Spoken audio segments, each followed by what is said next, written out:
사람들은 여러 오해 가운데 살아가죠. 그래서 나폴레옹 키가 작다라고 여깁니다. 나폴레옹이 사망한 이후에 부검은은 그의 키를 5피트 2인치로 기록했습니다. 그런데 영국의 피트 단위와 프랑스의 피트 단위가 달랐던 겁니다. 여러분, 우리도 그렇죠. 논 한마지기를 경기도에서는 150평, 충청도에서는 200평, 또 강원도에서는 300평으로 환산한다고 합니다. 그러니까 이제 경기도 사람과 강원도 사람의 그 한마지기 개념이 사실은 서로 다른 거예요. 그럴 때 나폴레옹도 그 영국의 피트 단위로 환산하면 그 키가 158cm인데 이 프랑스의 단위로 환산하면 그렇지 않다는 겁니다. 나폴레옹은 당시 유럽인들의 평균 키를 가지고 있었다고 합니다. 그럼에도 진짜 사람들은 그 영국식 피트 단위를 적용해서 나폴레옹을 키가 작은 사람으로 그렇게 오해하는 겁니다. 또 우리는 영국에서 일어난 이 명예혁명을 무혈혁명이라고 그렇게 말을 하는데, 하지만 여러 차례 충돌은 있었습니다. 그럼에도 불구하고 이전에 일어났던 여러 혁명들에 비해서 그 희생자가 매우 적었어요. 그래서 사람들은 무혈혁명이라고 부릅니다. 그러니까 희생자가 전혀 없어서 무혈혁명이 아니라 희생자가 적었기 때문에 무혈혁명인 것이죠. 그럼에도 사람들은 이제 희생자가 없는 것으로 오해를 합니다. 마라톤도 그렇죠. 우리는 마라톤의 기원을 이제 페르시아와의 전쟁에서 승리한 그 아테네의 한 병사가 42.19km를 쉬지도 않고 달려갔고 승전보를 전하고 죽은 것을 기념하여 만든 경기로 그렇게 알고 있습니다. 하지만 이 마라톤 평원에서요, 아테네까지의 거리는 36.75km에 불과하다고 합니다. 그럼에도 불구하고 오늘 우리는 이제 42.19km를 달리고 있죠. 그리고 이 마라톤 평원에서 아테네까지의 거리가 이러하다라고 생각합니다. 하지만 그렇지 않고요. 이렇게 42.19km를 달리는 것은 제4회 런던 올림픽 때 그 윈저궁에서 올림픽 주경기장까지의 거리가 바로 이 42.19km였고, 이후 조직이 위해서 이 거리를 달리기로 그렇게 결정했기 때문에 그렇습니다. 여러분, 이처럼 오늘 우리는 사실이 아닌 것을 사실로 오해하면서 살아가곤 합니다. 이는 노아의 홍수 역시도 마찬가지입니다. 이제 앞으로 오늘 우리는 이제 몇 주에 걸쳐 갖고 그 노아의 홍수와 그 노아 언약에 관한 내용을 좀 살펴보려고 하는데, 여러분, 그 까닭은 이렇습니다. 첫째, 이 시대가 노아의 때와 그렇게 다르지 않기 때문에 그렇습니다. 과거 세상을 폭력으로 가득 채웠던 그 사람들과 오늘 우리가 전혀 다른가? 그렇지는 않죠. 홍수로 그 사람들이 사라졌기 때문에 이 시대는 저 시대보다 더 나은가? 그렇지 않다라는 겁니다. 마태복음 24장을 보면 예수님께서 그렇게 말씀하시죠. 노아의 때와 같이 인자의 임함도 그러하리라. 홍수 전에 노아가 방주에 들어가던 날까지 사람들이 먹고 마시고 장가들고 시집가고 있으면서 홍수가 나서 그들을 다 멸하기까지 깨닫지 못하였으니 인자의 임함도 이와 같으리라. 사실 예수님께서 보실 때 그 홍수 전 세대나 홍수 이후 세대가 그렇게 다르지 않은 겁니다.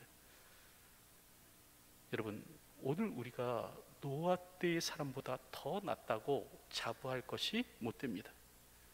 그러므로 오늘 우리는 노아의 때를 살피면서 그것을 교훈으로 삼을 수 있어야 합니다. 둘째는 시초론의 중요성 때문에 그렇습니다. 여러분, 옛 속담에 그런 것이 있죠. 들성 싶은 나무는 떡잎부터 한다. 또 하나를 알면 열을 안다라는 말이 있습니다. 처음 하나만 살펴도요, 그 나머지 열이 어떠할지 미리 짐작할 수 있다라는 겁니다. 그 나무의 그 처음 떡잎만 봐도 그 나무가 어떻게 자랄지 미리 헤아릴 수 있다라는 것이죠. 여러분, 이처럼 시초론이란 처음을 보면서 끝을 짐작하는 것을 말합니다. 이 처음을 보면 끝을 알 수 있다. 이 처음 일어난 일은 미래를 예견케 한다라는 겁니다. 그러므로 미래를 알고자 하면 처음 일어났던 일을 살피면 되는 겁니다. 그럴 때 이는 노아 홍수도 마찬가지입니다.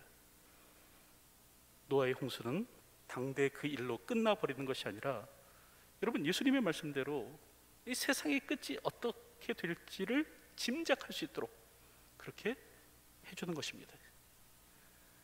그래서 사람들은 말하기를 그 시초론은 종말론이다, 그렇게 얘기를 합니다. 우리는 노아의 홍수를 통해서 앞으로의 일들을 또 예견해 볼 수도 있는 겁니다. 실제는 이 노아의 홍수에 대한 이 오해 때문입니다. 여러 사람들이 이 성경 말씀을 이제 대충 읽으면서 여러 가지 사실들에 대해서 오해를 하곤 하는데요. 예를 들면 그런 거죠. 노아가 산 위에 방주를 지었다라고 그렇게 말을 합니다. 하지만 성경 본문 어디에도요, 노아가 산 위에 방주를 지었다라는 그 구절은 없습니다. 직접적인 언급이 없어요. 그럼에도 불구하고 사람들은 그런 구절이 있는 것으로 그렇게 착각을 합니다. 여러분, 이런 여러 이유로 인해서 이제 앞으로 창세기 6장부터 9장의 말씀을 이제 살펴보려고 하는데, 여러분, 그럴 때 이제 오늘 본문의 말씀은 그 서론입니다. 이 서론을 보면 하나님께서는 한탄하시고 근심하셨다라고 그렇게 말씀합니다. 여호와께서 사람의 죄악이 세상에 가득함과 그의 마음으로 생각하는 모든 계획이 항상 악할 뿐임을 보시고 땅 위에 사람 지으셨음을 한탄하사 마음에 근심하시고. 여기서 이제 한탄이라는 이 단어를 세번역 성경은 후회라는 말로 번역하고 있고요. 여러분, 공동번역 성경은 왜 사람을 만들었는가 싶으셔서 이런 말로써 이제 하나님의 후회의 뜻을 그렇게 표현하고 있습니다. 여러분, 사실 후회는 인간만의 감정이라고 그렇게 말을 하죠. 물론 이제 유인원이나 앵무새도 후회를 한다라고 주장하는 사람들이 있습니다. 하지만 사람과 같은 정도는 아닙니다. 그러게 오직 인간만이 후회한다고 해도 과언이 아니죠. 여러분, 민수기 23장 19절을 보면 하나님은 사람이 아니시니 거짓말을 하지 않으시고 인생이 아니시니 후회가 없으시도다라고 말씀합니다. 민수기는 이 사람의 특징으로 무엇을 말하는가? 후회라는 거예요. 사람은 후회하는 존재다. 반면 하나님은 후회하지 않으신다. 여러분, 그렇게 말씀합니다. 또 사무엘상 15장 29절을 보면 이스라엘의 지존자는 거짓이나 변개함이 없으시니 그는 사람이 아니심으로 결코 변개하지 아니심이니이다 라고 말합니다. 근데 여기서 여러분, 변개라는 말도요, 바로 후회라는 말과 같은 단어입니다. 같은 히브리 단어예요. 사람만이 변개한다, 사람만이 후회한다. 하나님은 사람이 아니시기 때문에 변개치 않는다라고 그렇게 말씀하고 있는 것입니다. 여러분, 이처럼 후회는 인간의 감정이에요. 그래서 오늘 우리는 여러 후회를 하면서 살아가죠. 어떤 사람은 껄껄껄하며 살아간다고 합니다. 그때 주식을 좀 더 사둘 걸, 영끌이라도 해서 아파트를 살 걸, 거짓말을 하지 말 걸, 공부를 더 열심히 할 걸, 이런 후회를 하면서 우리가 살아가는 것입니다. 근데 오늘 본문을 보면, 여러분, 오늘 본문을 보면 하나님께서는, 성경은 하나님께서 무엇을 하셨다라고 그렇게 말씀하는가? 후회하셨다라고 말씀합니다. 땅 위에 사람 지으셨음을 한탄하사 후회하사라는 말입니다. 여기서 한탄하사라는 말을 조금 더 설명드리면, 여러분, 히브리어로는요 나함이에요. 그럴 때 이 말의 기본 뜻은 돌이키다, 바꾸다, 변개하다, 후회하다라는 말입니다. 그래서 요엘서 2장 13절을 보면 너희는 옷을 찢지 말고 마음을 찢고 너희 하나님 여호와께로 돌아올지어다. 그는 은혜로우시며 자비로우시며 노하기를 더디하시며 인애가 크시사 뜻을 돌이켜 라고 말씀하는데, 그러면 여기서 뜻을 돌이켜라는 말이 히브리어로 나함입니다. 바로 한탄과 같은 히브리어입니다. 또 요나서 4장 2절을 보면 그러므로 내가 빨리 다시스로 도망하여 싸우나니 주께서는 은혜로우시며 자비로우시며 노하기를 더디하시며 인애가 크시사 뜻을 돌이켜 라고 그렇게 말씀하는데, 여러분 여기서 뜻을 돌이켜라는 말이 히브리어로 나함입니다. 바로 오늘 본문의 한탄과 같은 말입니다. 또 사무엘상 19장 25절을 보면 이스라엘의 지존자는 거짓이나 변개함이 없으시니 그는 사람이 아니심으로 결코 변개하지 않으심이니이다 라고 하는데, 여러분 여기서 변개하다라는 말이 히브리어로 나함입니다.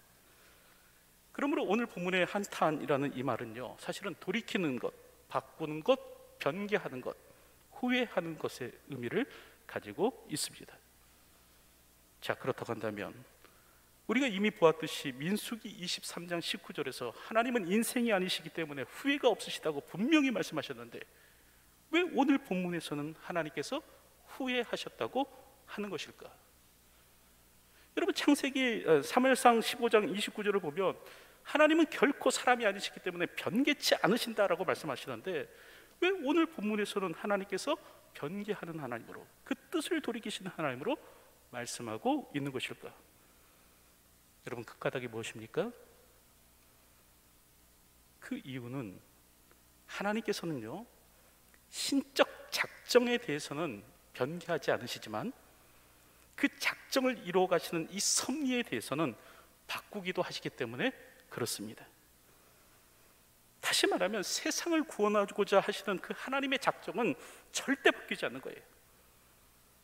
하지만 그 구원을 이루어 가시는 과정 중에서 일어나는 여러 가지 크고 작은 일들에 대한 섭리에 대해서는 하나님께서 바꾸기도 하십니다. 여러분 그래서 요엘서를 보면 요엘 선지자가 그렇게 외치는 거예요. 너희는 옷을 찢지 말고 마음을 찢고 너희 하나님 여호와께로 돌아올지어다. 그는 은혜로우시며 자비로우시며 노하기를 더디하시며 인애가 크시사 뜻을 돌이켜 재앙을 내리지 아니하시나니 주께서 혹시 마음과 뜻을 돌이키시고 그 뒤에 복을 내리사 너희 하나님 여호와께 소제와 전제를 드리게 하지 아니하실는지 누가 알겠느냐. 지금 요엘 선지자는 무엇을 얘기하는가? 두 번이나 반복해서 뜻을 돌이켜, 하나님은 어떤 분이신가? 뜻을 돌이키신다, 그렇게 말을 하는 겁니다. 그럴 때 요엘 선지자가 여기서 뜻을 돌이킨다라고 하는 것은 여러분 신적 작정에 관한 부분이 아닙니다. 신적 작정에 관한 부분이 아니라 섭리의 영역에 대해서 말을 하고 있는 것이죠.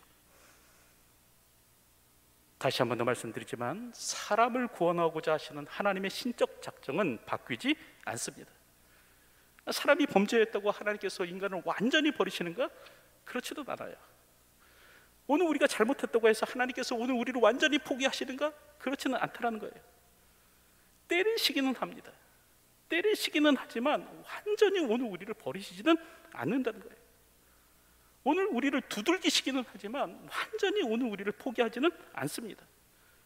마치 부모와 같이 간혹 부모가 자녀를 체벌하는 경우가 있죠.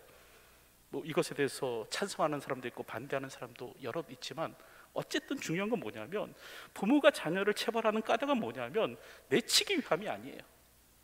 이 아이를 포기하기 위함이 아니에요. 어떻게든 고치고자, 바꾸고자 체벌을 하는 것이죠. 그럴 때 하나님께서도 마찬가지십니다. 하나님께서 오늘 우리를 때리시는 이유는 무엇인가? 고치시고자 하는 거예요. 그런데 이 때리시는 과정에서 사람이 뉘우치면 하나님께서 어떻게 하시는가? 달리 행하신다라는 겁니다. 돌이키고 회개하면 때리기로 하셨음에도 불구하고 이를 바꾸시는 거예요. 그래서 오늘 요엘 선지자는 뭐라고 얘기하냐면 돌아오라, 그런 말을 하는 겁니다. 하나님께서는 돌이키시는 분이시니 돌아오라, 그런 말을 하는 겁니다. 여러분 이처럼 하나님의 작정에는, 인간을 구원하시기로 한 이 하나님의 작정에는 변함이 없으십니다. 무슨 일이 있어도 하나님께서는 반드시 자기 백성을 구원하여 내실 것입니다. 하지만 그것을 이루는 그 과정에서 이루는 그 방법에 대해서는 여러분 변화가 있을 수 있어요. 그러므로 첫째로 오늘 우리가 기억해야 될 것은 여러분, 이런 사실을 알고 우리는 두려워하지 않아야 합니다. 간혹 이 어린 나이임에도 불구하고 아이가 이제 조숙한 아이들이 있습니다.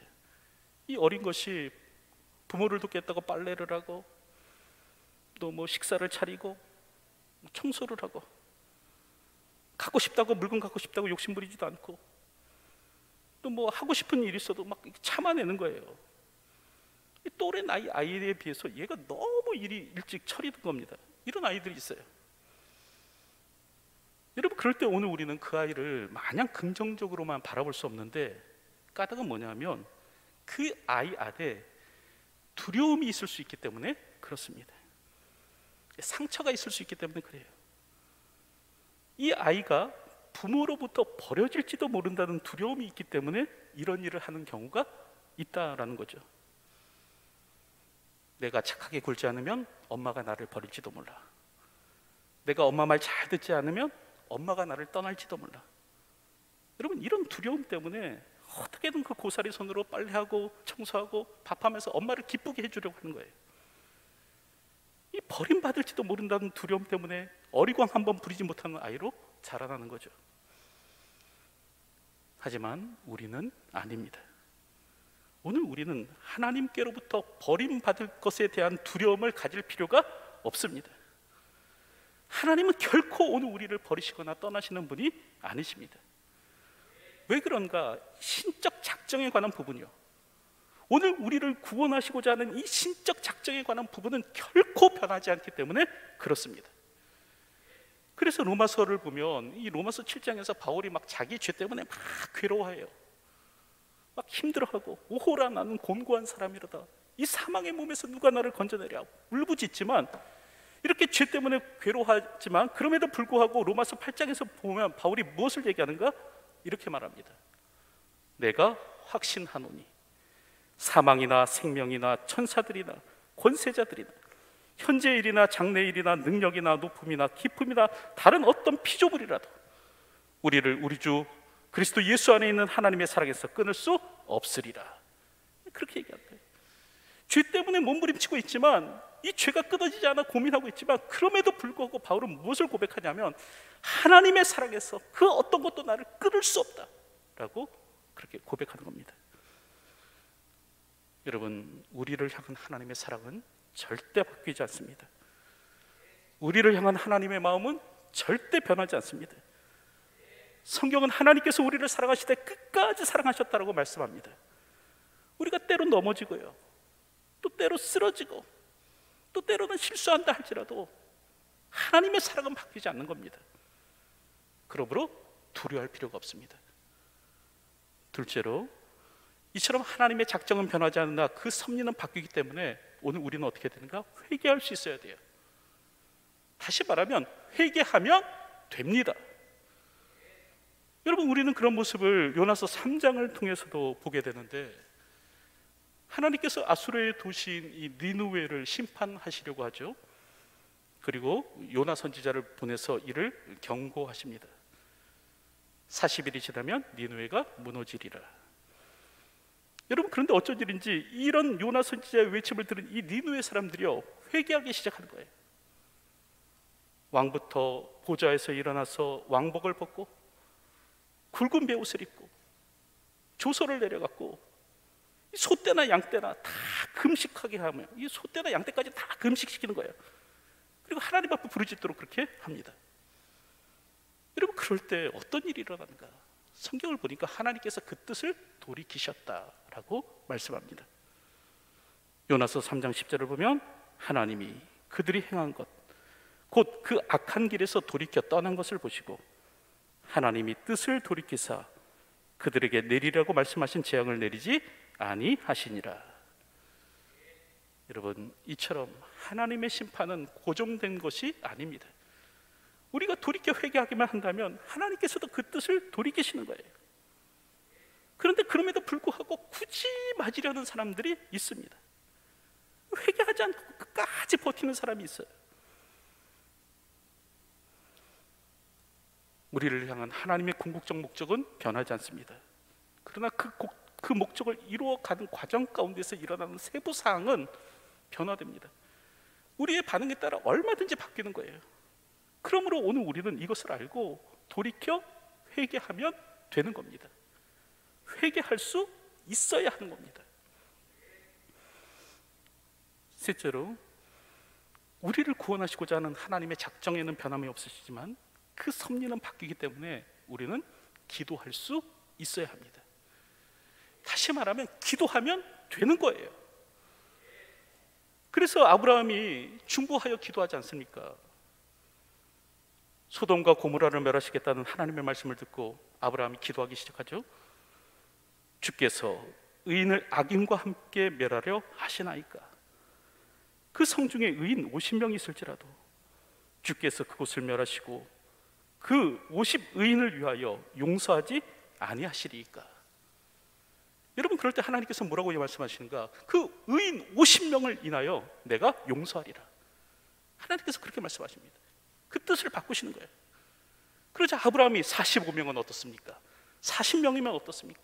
30명, 20명, 10명 어떻습니까? 자꾸 묻는 거예요. 근데 그때마다 하나님께서는 내가 그 사람들로 인하여 멸하지 않겠다 말씀하는 겁니다. 자꾸 그 뜻을 바꾸시는 거예요. 여러분, 이처럼 인간을 구원하시려는 하나님의 계획에는 변함이 없지만 이를 이루어 가시는 그 섭리는 바뀝니다. 그러므로 우리가 해야 될 일은 무엇이에요? 낭방치 않고 기도하면 되는 겁니다. 하나님의 뜻은 고정되어 있으니까 아무리 기도해도 소용이 없다? 아니에요. 만사를 그 정하신 뜻대로 이끌어 가시는 분이 우리 하나님이심에 틀림없지만, 그러나 그 뜻을 이루어 가시는 과정에서 이 섭리의 영역에 해당되는 이 부분은 얼마든지 바뀔 수 있는 겁니다. 그러므로 오늘 우리는 항상 하나님 앞에 기도해야 합니다. 하나님, 은혜를 베풀어 주시옵소서. 하나님, 긍휼을 베풀어 주시옵소서. 하나님은 우리의 기도를 들으십니다. 우리의 기도를 들으시고 그 마음을 바꾸십니다. 오늘도 이것을 알고 기도하는 자로 이 땅을 사는 저희들이 되었으면 합니다. 이제 말씀을 맺으려고 하는데, 오늘 우리는 간혹 하나님을 오해합니다. 특별히 노아 홍수를 보면서 세상에 물폭탄을 쏟아부어갖고 모든 호흡 있는 생명을 멸하시는 그 하나님을 보며 이 하나님을 아주 잔혹한 분으로 그렇게 오해하는 사람도 있습니다. 세상을 뒤엎는 이 홍수를 보고 자비하게, 무자비하게 아주 보복을 행하시는 하나님, 이 피도 없으시고 눈물도 없으신 하나님, 그 하나님으로 오해하곤 합니다. 하지만 노아 홍수 사건은 그것을 보여주는 사건이 아닙니다. 오히려 하나님께서 한탄하시고 근심하시는 모습을 가장 먼저 우리에게 말씀하여 줍니다. 그러면서 오늘 우리가 돌이키시면 하나님께서 돌이키신다 라는 메시지를 우리에게 전해주고 있는 거예요. 여러분, 그럴 때 오늘 우리가 사는 이 시대가 노아의 때와 같을지라도 여전히 우리에게는 소망이 있습니다. 왜냐하면 우리에게는 한탄하시고 근심하시는 하나님이 계시기 때문에 그래요. 오늘 우리가 돌이키시면 하나님께서도 돌이키실 것이기 때문에 그렇습니다. 여러분, 그렇다고 한다면 이제 내가 돌이켜야 할 것은 무엇인가? 오늘 나의 삶 가운데서 돌이켜야 할 부분은 무엇인가? 깊이 생각해 보시기 바랍니다. 그리고 오늘도 조진 삶을 살 때 돌이키는 자로서, 이 나함의 사람으로서 이 땅을 살아가시는 저와 여러분이 되시기를 주님의 이름으로 축원드립니다. 기도하겠습니다. 하나님, 오늘도 하나님께서 어떤 분이신가 분명히 알게 하여 주시고, 우리가 돌이키시면 하나님께서도 돌이키심을 기억하며 오늘도 돌이키는 자로서 이 땅을 살아가는 삶이 될 수 있도록 인도하여 주시옵소서. 특별히 성령께서 우리의 마음을 주장하여 주셔서 나의 삶의 어떤 부분에서 돌이켜야 하는지 깨닫게 하여 주시고, 오늘도 나함의 사람으로, 돌이키는 사람으로 이 땅을 살아가는 저희가 될 수 있도록 도와 주시옵소서. 예수님의 이름으로 기도하옵나이다. 아멘.